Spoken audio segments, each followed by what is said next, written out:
দেয়, কিন্তু তার কোরবানি দেয় না। তো বলে বাপমার নামে কোরবানি দিত না? অবশ্যই দিব। বাপের যদি একটা লুঙ্গি লাগে, এর লাগে কি ফুতের লুঙ্গি কিনতো না? কথা কন না কেন? বাপের যদি একটা জামা লাগে, তো এর লেগে কি বাপের জামা আমি দিছি দেখা আমি আর খালি গায়ে আটমু নাকি? তো তাহলে এটা কথা হইল কোনো? বাপের নামে কোরবানি দিলাম দেখা, মার নামে কোরবানি দিলাম দেখা আমি কোরবানি দেব না, এটা কোন কথা? ছেলেটার দোকান অথবা ছেলেটা ঢাকা কাজ করে, চাকরি করে, যেটাই করুক, তে বাইতাইয়া তার কাছে কিন্তু টাকা আছে 60,000-এর বেশি, কিন্তু বাইতাইয়া মাতে না, তার বাপের হাতে টাকা 10,000 দিয়া দেন, আপনি কোরবানি দেন, গোস্ত না খাওন, আপনার নামে দেন, আপনি মুরব্বী মানুষ, আপনি মরিয়া গেলে আর পাইবেন কই কোরবানি? অথচ সে কিন্তু কি সামর্থ্যবান, কথা বুঝেন নাই আমার? তার কাছে টাকা আছে না, এই 10,000 টাকা ছাড়া তার দ্বারা আর টাকা নাই।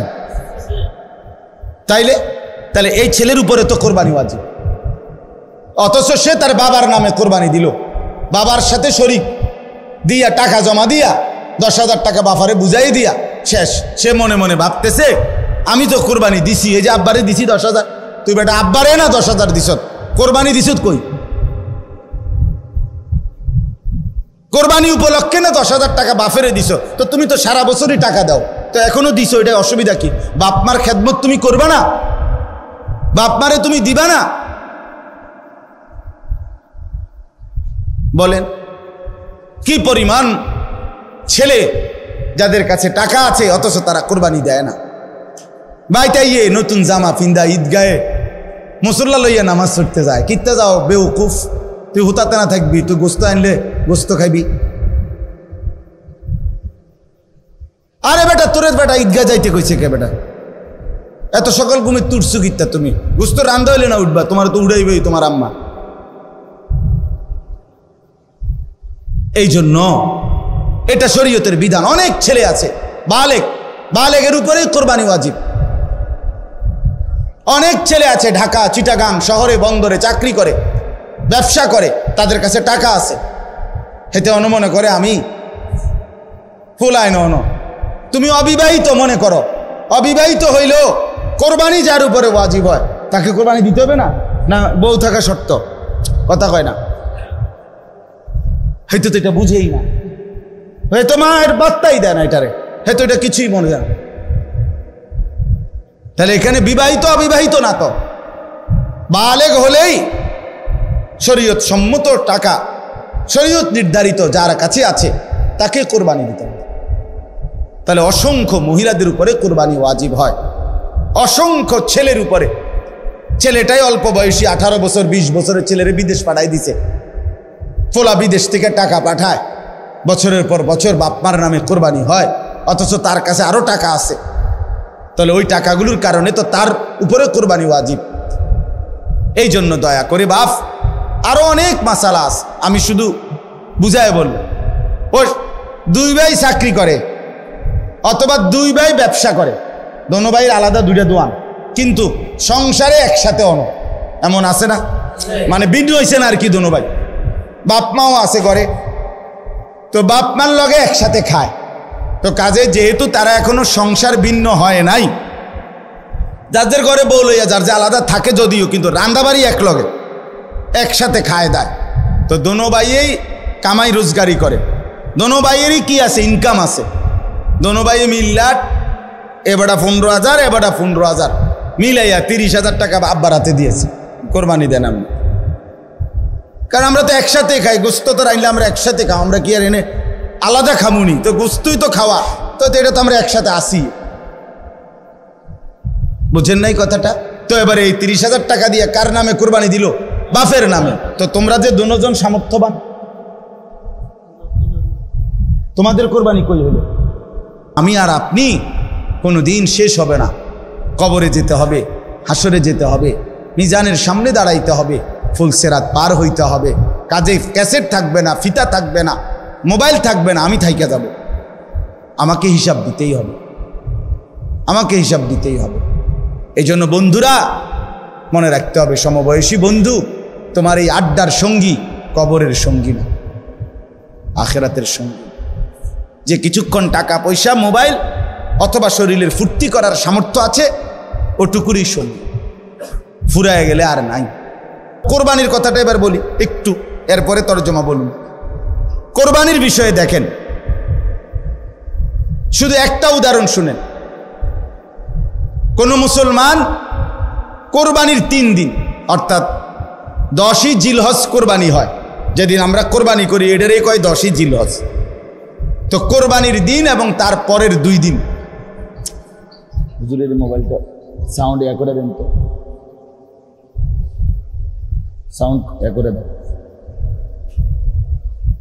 তো 10, 11, 12 জিলহজ মাসের এই 3 দিন মানে কোরবানির দিন আমরা যেটারে বলি তার পরের 2 দিন সহ, এই 3 দিনের ভিতরে যদি কারো কাছে 52.5 বড়ি রূপার সমপরিমাণ টাকা মূল্য থাকে তাহলে তার উপরে কোরবানি ওয়াজিব।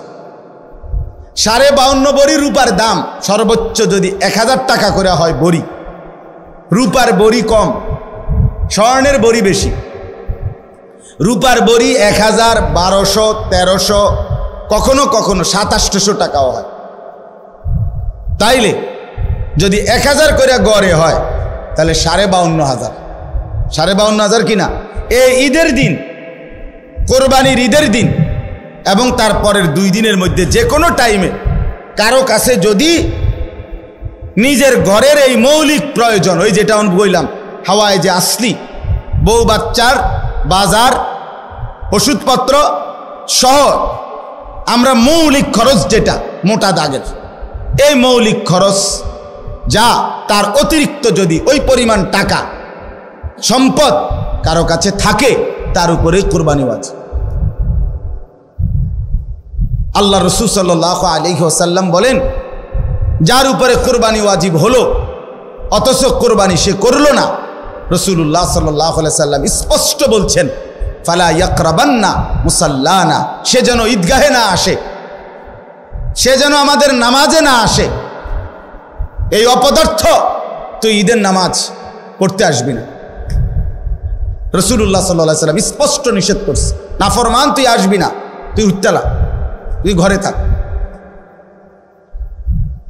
বলেন,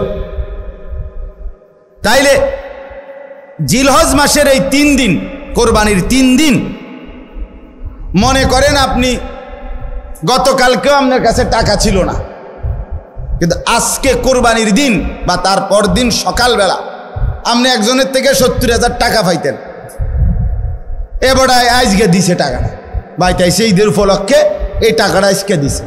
আর এই টাকাটা ছাড়াও আপনার ঘরের পরিবারের সংসারের যা প্রয়োজন তা চলবে, সমস্যা নাই।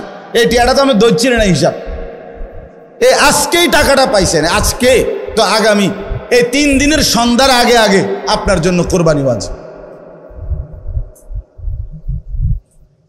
যে মহিলার কাছে স্বর্ণ আরো কিছু নগদ টাকা আছে, 2টা মিলাইয়া যদি, যেমন একজন মহিলার কাছে মনে করেন 1 বড়ি স্বর্ণ আছে, 2 বড়ি 1.5 বড়ি, এটা তো থাকেই, একেবারে ন্যূনতম 1-1.5 বড়ি স্বর্ণ তো যে কোনো মহিলারে আছে, বুড়া বেড়ির ভিতরে আছে, মহিলারও আছে, একেবারে গরিব বুড়া আবার ঘরেও আছে। সাথে যদি ওই 3 দিন এই মহিলার কাছে আলগা কিছু টাকাও আছে, 10,000, 5,000, 20,000, 15,000, উনার টাকা, এটি উনার মহিলার নিজের টাকা, স্বামী দিছে, নয়তো ছেলে দিছে, নয়তো বাপের বাড়ির থেকে দিছে, যেমনি হোক দিছে, এই স্বর্ণ আর ওই টাকাটা মিলাইয়া যদি 52,500 টাকার দামের চাইতে বেশি হয়, এই মহিলার উপরে কোরবানি ওয়াজিব, নিঃসন্দেহে ওয়াজিব। তাইলে 1 বড়ি স্বর্ণের দাম তো হলো 80,000, ওনার কাছে আরও আছে 5,000 ব্যক্তিগতভাবে টাকা, তো 85,000 ধরেন, তো 85,000 টাকা 52,500-এর চাইতে কম তো তাইলে এই মহিলার উপরে কোরবানি ওয়াজিব হলো কিনা? কই আমাদের সমাজে কয়জন মহিলার কোরবানি দেয়? বেড়িতে গুস্তও না খাবায়, কিন্তু কোরবানি কো রুটি গুস্ত না খায় উনি, কিন্তু কোরবানি হইও কই না। রাসূলুল্লাহ সাল্লাল্লাহু আলাইহি ওয়াসাল্লাম বলেন, যে ব্যক্তি সামর্থ্য থাকার পরেও কোরবানি করলো না, সে যেন আমাদের নামাজে না আসে।